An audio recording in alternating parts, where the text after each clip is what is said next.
Good morning friends. आप सभी लोग बहुत मज़े में होंगे और 12th स्टैंडर्ड की स्टडी का मज़ा भी ले रहे होंगे। अब तक आप लोगों ने स्टैंडर्ड 12 फिज़िक्स के अंदर इलेक्ट्रोस्टैटिक की स्टडी शुरू कर चुकी है। So in electrostatic you must have learn that we have two charges in stationary condition. They are kept at a certain distance apart. Then we have learned that it produces some force that is called electrical force. This electrical force between two point stationary charges is only possible and is directly proportional to the product of their charges, and this electric force is inversely proportional to the square of the distance in between them. Now what we have learned over here, it is very clear that we have learned that this electric force is given by Fe is equals to 1 upon 4 pi epsilon naught Q1 into Q2 over R square. इसकी जो detail study है आप लोगों ने chapter number 1 में किया है। So what I am showing is this is the effect due to stationary charges. Charge जब स्टेशनरी है तब उनके बीच में जो रिएक्शन या इंटरेक्शन हो रहा है उनके थ्रू वो फोर्स एक्सर्ट करते हैं। इस फोर्स के through that is electric field we can get, that is F E by any of the Q. So force per unit charge is electric field. हमने ये भी चैप्टर 1 में पढ़ा है। इसके बाद हमने चैप्टर 2 में पोटेंशियल डिफरेंस के बारे में बात किया है, V, जिसको हमने E D टर्म्स के साथ पढ़ा है। पोटेंशियल डिफरेंस को हमने फिर यूनिट चार्ज को इनफाइनाइट डिस्टेंस से गिवन इलेक्ट्रिक फील्ड में किसी एक पर्टिकुलर डिस्टेंस पर लेके आने के लिए भी जो काम करना पड़ता है, जो वर्क डन करना पड़ता है, उस इक्वेशन के साथ हमने इसको कंपेयर किया और एक इक्वेशन एस्टैब्लिश किया। So in chapter number 1 and chapter number 2 what you have already studied, that is electrostatic.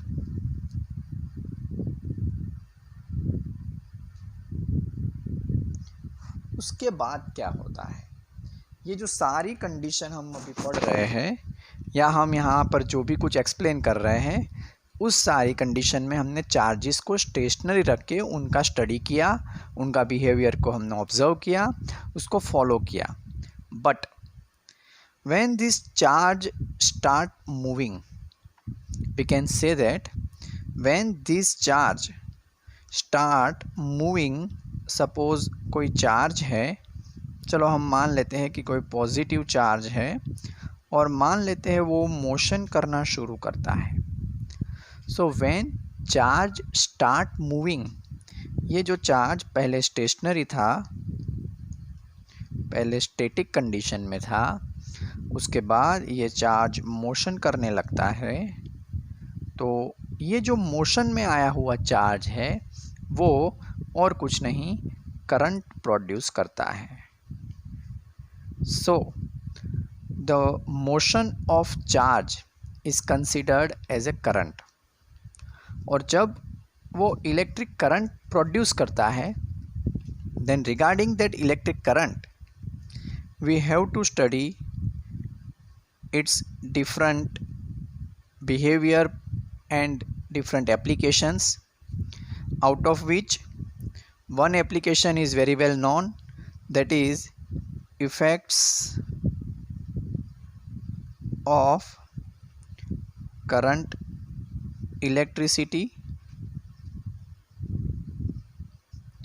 जिसके थ्रू हमारे घरों की जो बिजली चलती है या हमारा नॉर्मल जो इलेक्ट्रिक करंट का एक्सप्लेनेशन होता है वो सारा हम करंट इलेक्ट्रिसिटी के थ्रू समझ सकते हैं। और उसकी जो दूसरी इफ़ेक्ट है जो कि बहुत ही इंटरेस्टिंग है और हमारे लिए जो नया चैप्टर में हम पढ़ने वाले हैं that is your chapter number 4, जिसका नाम है that moving charges. See moving charges and magnetism. ये बहुत ही इंटरेस्टिंग फिनोमेना है। हम जो नया चैप्टर 4 पढ़ने जा रहे हैं इसके अंदर चार्ज को मोशन में लेके आ रहे हैं। बट जैसे मैंने अभी यहाँ पर बताया कि जब कोई चार्ज स्टेशनरी कंडीशन से मोशन में आ जाता है it produces electric current and the effect of that electric current that is to be studied in this chapter number 4. So in chapter number 4 we will learn the magnetic effect due to electric current और moving charge. अब ये जो magnetism के अंदर हमें पढ़ना है, particular क्या मैग्नेटिज्म में हमें पढ़ना है, तो जिस तरह से हमने चैप्टर नंबर 1 में इलेक्ट्रिक फील्ड को पढ़ा था ऐसे ही यहाँ पर इस चैप्टर में चैप्टर नंबर 4 में हम मैग्नेटिक फील्ड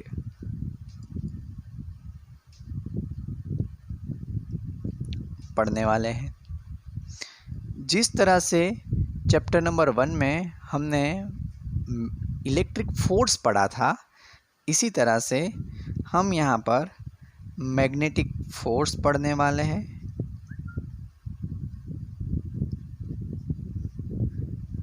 जिस तरह से हमने यहाँ पर पोटेंशियल डिफरेंस समझा था इस तरह से यहाँ पर हम मैग्नेटिक डिफरेंस नहीं समझने वाले हैं, बट उसकी जो इफ़ेक्ट मैग्नेटिक इफ़ेक्ट होती है, जैसे कि ये जो पोटेंशियल डिफरेंस है उसके बेस पर आपने एक इक्वेशन निकाला है U इक्वल्स टू, जैसे कि डायपोल के लिए P डॉट E, फिर U is equals to K Q over R into suppose some charge Q dash.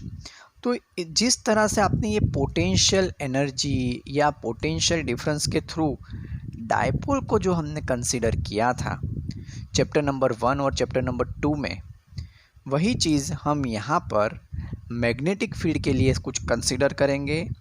Magnetic force और उसके कुछ फिनोमेना को समझेंगे और उसकी भी कुछ एनर्जी, मैग्नेटिक एनर्जी किस तरह से प्रोड्यूस होगी वो भी हम थोड़ा कुछ देखेंगे। So actually this magnetic energy is not the core part of this chapter number 4. Actually in this chapter number 4 we have to just understand when charge start moving how it produces magnetism and how we can link it with different phenomena related to magnetism. So first of all, how to understand this phenomena? So to understand this phenomena there was one scientist, actually वो एक school teacher था जिसका नाम Oersted था। Oersted actually ये जो phenomena है जिसको हम करंट इलेक्ट्रिसिटी की मैग्नेटिक इफ़ेक्ट ये जो हम बताने जा रहे हैं वो बहुत सालों पहले किसी को पता नहीं था।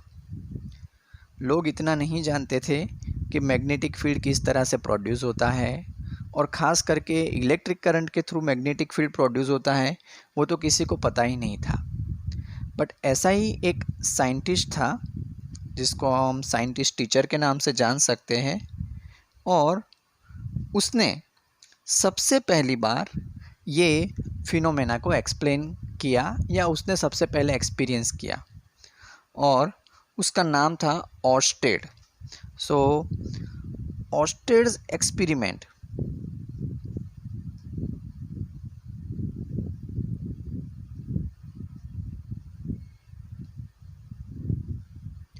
एक्चुअली ये जो पॉइंट है ये हमारे कोर्स में, हमारी टेक्स्ट बुक में डिटेल में नहीं दिया गया है, बट अगर ये फिनोमेना समझनी है कि इलेक्ट्रिक चार्ज जब मोशन करता है और वो मैग्नेटिक फील्ड प्रोड्यूस करता है, वो सबसे पहले इस ऑस्टेड नाम के साइंटिस्ट ने ही एक्सपीरियंस किया था। वो एक्सपीरियंस उसने एक एक्सपेरिमेंट के थ्रू किया था। Actually what was the phenomena that he was teaching his 9th और 10th class student the well known Ohm's law. तो वो अपने स्टूडेंट्स को ओम्स लॉ पढ़ा रहा था। अब ओम्स लॉ क्या होता है वो आप चैप्टर नंबर 3 में डिटेल में पढ़ोगे, पर अभी हम यहाँ पर उसको एक सिंपल फिनोमेना में समझना ट्राई करेंगे कि मान लीजिए मुझे एक सर्किट दिया गया है और इस सर्किट के पास यहाँ पर ये मैंने एक बैटरी कनेक्ट किया है। इस बैटरी का पोटेंशियल डिफरेंस V है, इसके साथ ये एक की लगाई गई है और यहाँ पर कोई एक रेजिस्टेंस को रखा गया है। अब नॉर्मल कंडीशन में जब ये की ओपन है, की ओपन रखी हुई है, जब मैंने इस की को ओपन रखा है, तब यहाँ पर मान लीजिए मैंने एक मैग्नेटिक कंपास को अरेंज किया हुआ है। Just we consider that suppose I have arrange one magnetic compass, और ऑब्वियसली मैग्नेटिक कंपास जो होता है, मैग्नेटिक कंपास के अंदर मैग्नेटिक नीडल होती है। मान लेते हैं ये मैग्नेटिक नीडल इस तरह से अभी नॉर्थ डायरेक्शन को इंडिकेट कर रही है, जैसे मैंने कि अभी इस पिक्चर में दिखाया है। ये एक पेंटिंग ड्रॉ करके ये मैंने एक पिक्चर ड्रॉ किया हुआ है। अब हुआ क्या कि जब मान लीजिए ये कीज को क्लोज किया गया, so when I close this की, ये जो की है इसको क्लोज किया जाता है।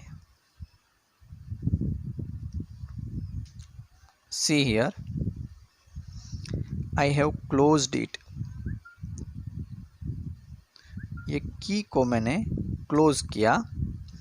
तो जैसे ही मैंने की को क्लोज किया, ऐसे ही यहाँ पर करंट फ्लो होना शुरू हो जाएगा। I can say that here current start flowing. जैसे ही यहाँ पर करंट आ रहा है, ऑस्टेड ने क्या ऑब्जर्व किया? ऑस्टेड ने ये ऑब्जर्व किया कि जब यहाँ से करंट फ्लो हुआ तो उसने जो मैग्नेटिक कंपास रखा हुआ था, उस मैग्नेटिक कंपास के अंदर जो नीडल थी, उस नीडल ने जो अपनी ओरिजिनल कंडीशन थी उसमें से कुछ डिफ्लेक्शन एक्सपीरियंस किया। मतलब जो नॉर्मल कंडीशन में इस डायरेक्शन में थी, वो जैसे ही इसमें से करंट पास होना शुरू हुआ, उस मैग्नेटिक कंपास की जो मैग्नेटिक नीडल थी वो कुछ डिफ्लेक्ट हो गई। So needle deflects, but when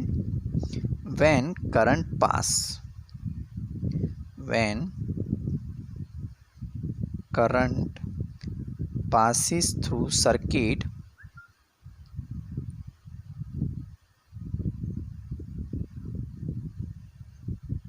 when current passes through it, magnetic needle deflects। ये जो डिफ्लेक्शन उसने दिखाया, ऑब्वियसली ये मैग्नेटिक नीडल है, तो मैग्नेटिक नीडल हमारा नॉर्मल एक्सपीरियंस बताता है कि कोई भी मैग्नेटिक ऑब्जेक्ट डिफ्लेक्शन कब दिखाता है, जब उसके सराउंडिंग में कहीं पर भी कोई मैग्नेटिक फील्ड प्रोड्यूस किया जाए। और एग्जैक्टली यही चीज़ यहाँ पर ऑस्टेड ने ऑब्जर्व किया। ऑस्टेड ने ऑब्जर्व करके ये बताया कि if this magnetic needle experience some deflection, then there must be some magnetic field around it. But here we can see that there is no any magnetic field or no any magnetic material is normally used over here. That means ये magnetic field कहाँ से आया होगा? सीधी बात है, जब हमने यहाँ से करंट पास किया तभी ये नीडल ने डिफ्लेक्शन दिखाया। इसका मतलब ये हुआ कि जब यहाँ से करंट पास हुआ तभी यहाँ से मैग्नेटिक फील्ड भी प्रोड्यूस हुआ। तो ये जो पूरी फिनोमेना है, इस फिनोमेना को ही हम इस चैप्टर में डिटेल में पढ़ने वाले हैं। और ये जो एक्सपेरिमेंट जो ऑस्टेड ने किया, यही ऑस्टेड का एक्सपेरिमेंट हम उसको हमारे लिए एक बेस बनाकर हम यहाँ पर पढ़ने वाले हैं। So Oersted observe that when current pass through the circuit magnetic needle gets deflected, and this proves that moving charge, that is moving charge or current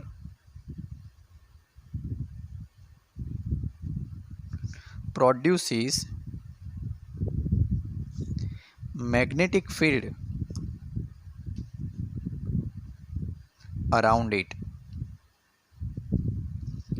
और एक्चुअली अगर माना जाए तो ये स्टेटमेंट ही हमारे इस चैप्टर की टैग लाइन रहेगी, दैट मूविंग चार्ज और current produces magnetic field around it.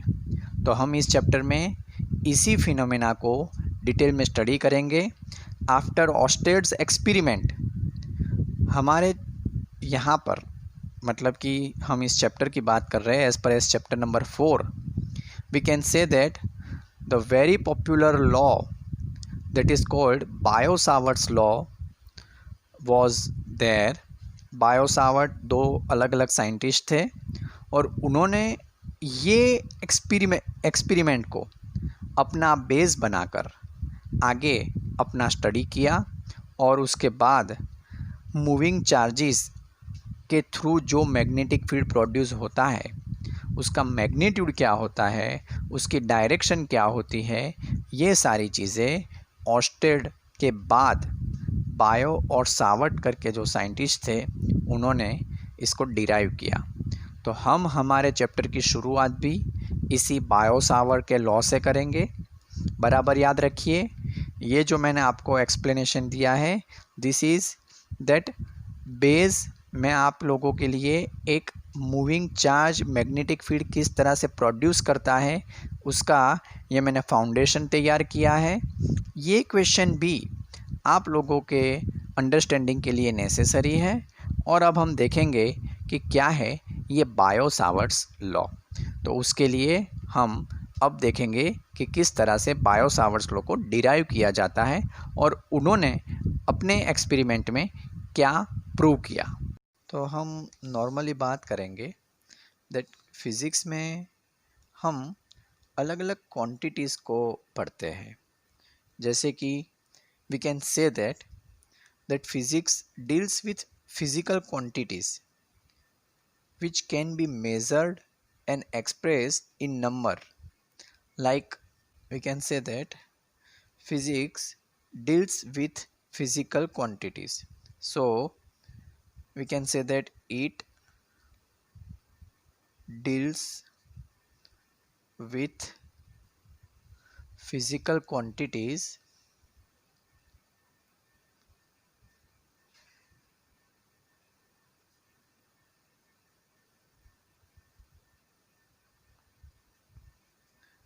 like that. We can say it deals with physical quantities which can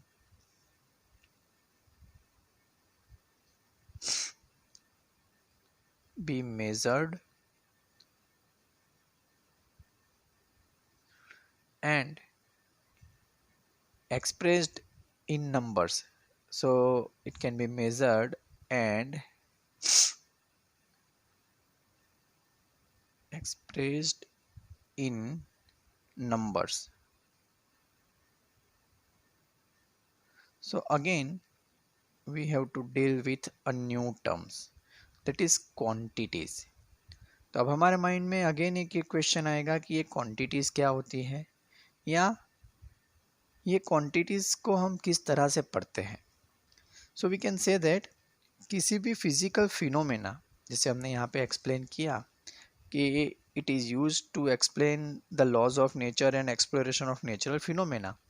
so to use to explain any phenomena or any physical phenomena, we need a particular quantity. Say one of the very well known quantity, that is mass, then length, then time, etc. So actually we can say that, suppose you are asked, I can say that I have this pen. Now I want to explain about this pen. I want to explain just a physical properties of this pen. Then I can say that this pen is heavy, or if I compare it with this paper, I can say that this paper is light.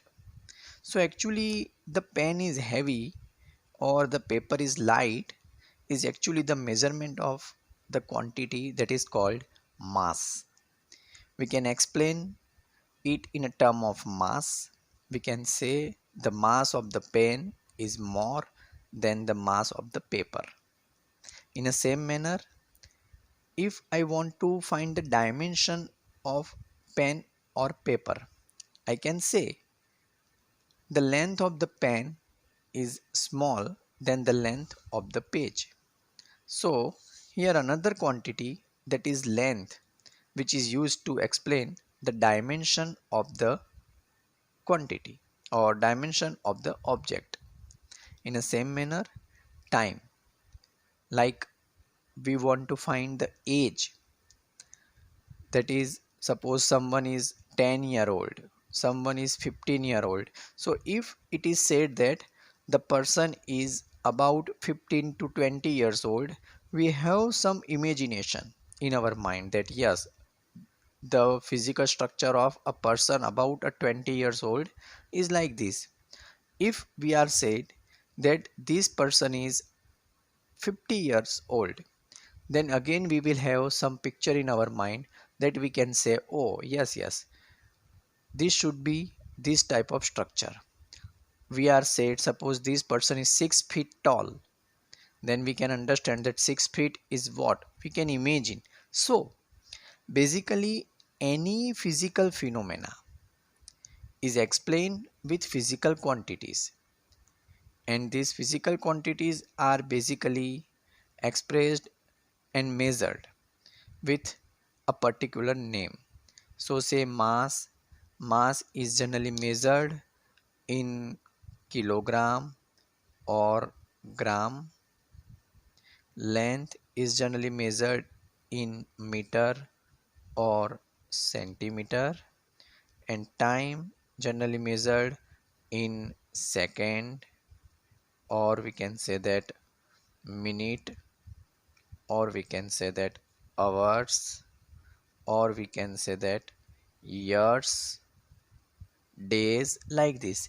So all these are the quantities or basic quantities which are used to explain any physical phenomena. So we can use different quantities to measure different phenomena, to explain different physical phenomena. Again, अब बात देखते हैं direction की। तो यहाँ पर हम देखना चाहेंगे कि इसका डायरेक्शन क्या होगा। सो यहाँ पर पहली बात ये याद रखनी है कि direction of DB, the direction of DB is always perpendicular to DL cross R, क्योंकि हमें ये पता है कि क्रॉस प्रोडक्ट का जो रिजल्टेंट वैल्यू होता है वो हमेशा परपेंडिकुलर ही मिलता है। इसके साथ हम एक और पॉइंट लिखने जा रहे हैं कि यहाँ पर ये जो dl क्रॉस r का डायरेक्शन लेने जा रहे हैं वो होगा क्या, तो वो हमें मिलेगा that is the direction can be find out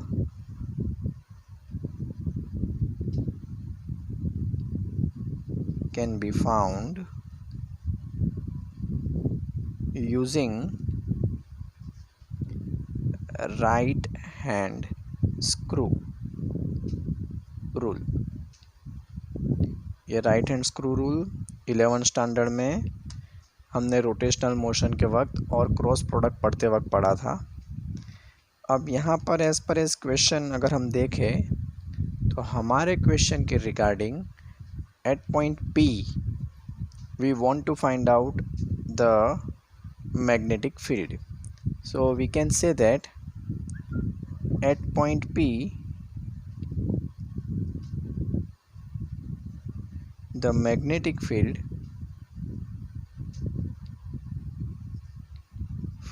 direction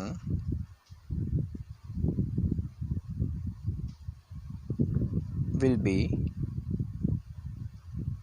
inwards, और इनवर्ड डायरेक्शन को हमेशा ऐसे क्रॉस के सिंबल से बताया जाता है। सो इनवर्ड डायरेक्शन को हम इस तरह से क्रॉस सिंबल से हाईलाइट करेंगे।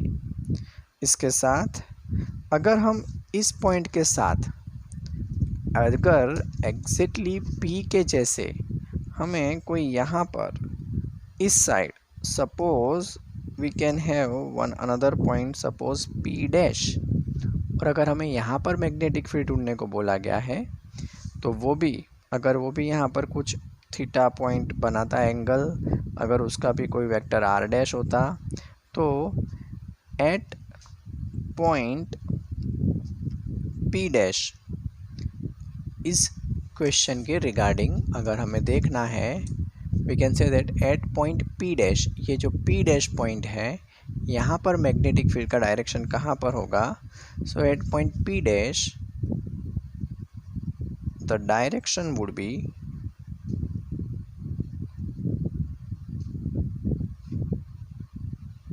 outward, और आउटवर्ड डायरेक्शन को सर्कल करके डॉट से हाईलाइट किया जाता है।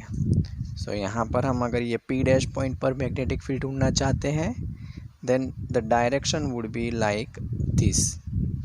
Now we can also use that right hand palm use.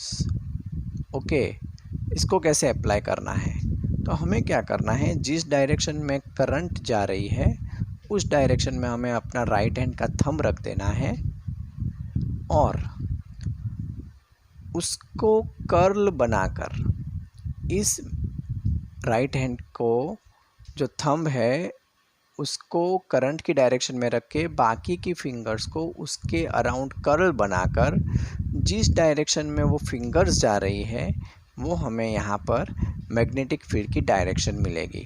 So it can be understood using this. Suppose this is the current direction, so we can say, let me show you in another page. Suppose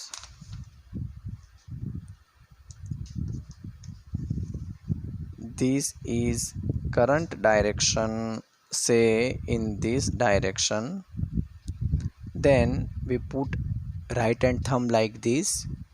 Now at this direction or at this point, say P, at some point P, suppose we want to find out the direction of magnetic field, we can put right hand thumb like this and then can draw or cover the curl of fingers, remaining fingers in this direction. So this will give us the direction of magnetic field as I have shown, that is inward.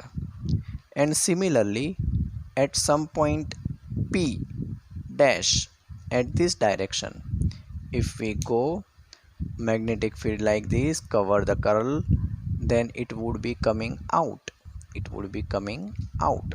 So here at this point we can show the direction of magnetic field is coming out. So using this formula we can calculate the direction and magnitude of magnetic field. So Biot-Savart's law is useful to find out the magnitude and direction of magnetic field.